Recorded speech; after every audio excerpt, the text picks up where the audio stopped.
The British Virgin Islands seeks legal advice over a controversial UK anti-money laundering measure.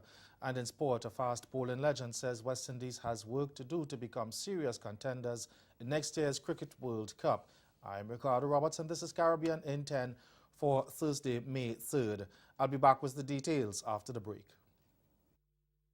I remember, we did a scene in front of juniors that night. And that video was a glimpse into my future. Something about the lights and the camera on a Brooklyn street, shooting in front of juniors, and it kind of stirred my soul.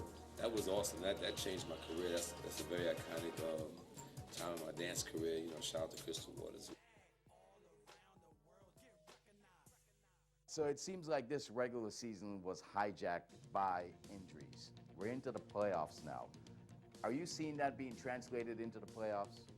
I think so. I think to an extent we do, because a lot of the plots, like for example the Isaiah Thomas saga that happened, and a lot of those injuries that happened in the season are carrying over, because you have teams, for example, like the Pelicans who have Anthony Davis. When him and Cousins got rolling finally, and people.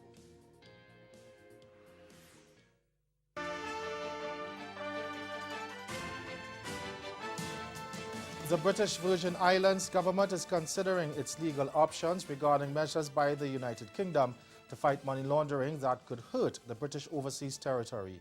Premier Dr. Orlando Smith says his administration plans to seek legal advice over the move that he says breaches a constitutional agreement with the territory. The British government this week announced plans to force its overseas territories to establish publicly accessible registers that give information on beneficial owners of offshore companies. Premier Smith said his administration does not feel the proposed action is right constitutionally. He says it also has an impact on human rights, as the UK is infringing on the privacy of offshore company owners. But Dr. Smith said he did not believe anybody would like to see their bank accounts made public. The BVI and other British overseas territories, Bermuda and the Cayman Islands, would have until December 2020 to comply with the new policy. Over in Jamaica now, the attorney for controversial Muslim cleric Sheikh Abdullah El Faisal plans to file a writ before the Supreme Court challenging his extradition to the United States to face terrorism charges. El Faisal was ordered extradited on Monday, but his lawyer Bert Samuels told RJR News that a writ of habeas corpus will be filed within the next 2 weeks, challenging the decision of Parish Judge Broderick Smith, who ordered his extradition. The Muslim cleric is wanted by U.S. prosecutors who have accused him of recruiting people to join the terrorist group Islamic State. According to an indictment announced by the Manhattan District Attorney's Office in New York last August, El Faisal used internet platforms over a 3-year period to persuade individuals around the world to travel to Syria to take up the cause of jihad. Now, prosecutors say they have audio recordings of him recruiting an undercover cop. Staying in Jamaica, a day after the House of Representatives passed a resolution extending the state of a public emergency in St. James for a further 90 days, the Senate yesterday gave the nod needed for the extension to take effect. The extension was approved just hours before the state of emergency was set to expire. Now, during his presentation in the debate on the resolution, opposition Senator Lambert Brown requested an amendment to the Emergency Powers Act to give aggrieved persons the right to sue the state for compensation.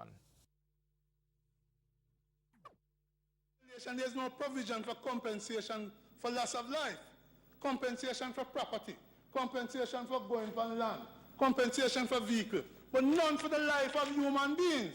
I would like to propose that the schedule be adjusted to provide for compensation for human beings who may be killed, whether in good or bad faith. Keith Clark, 73 in West Kingston, tells us that amend these regulations to cover human beings.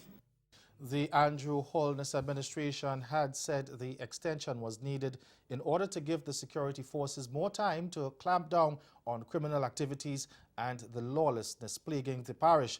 But the opposition has threatened to withhold its support for any future extensions, citing human rights abuses and the lack of a tangible crime plan.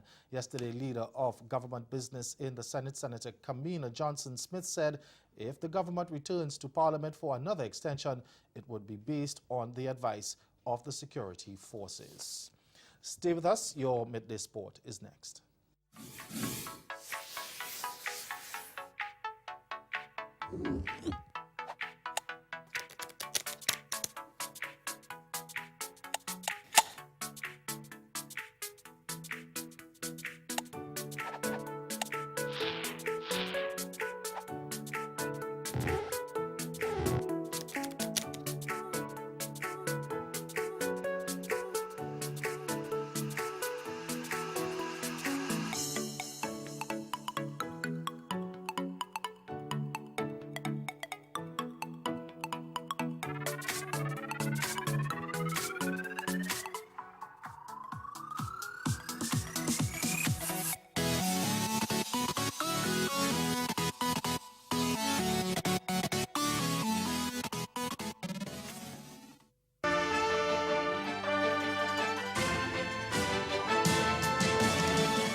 Fast bowling legend Courtney Walsh believes West Indies still need enhancement in key areas if they are to become serious contenders in next Cricket World Cup in England, which is on the horizon.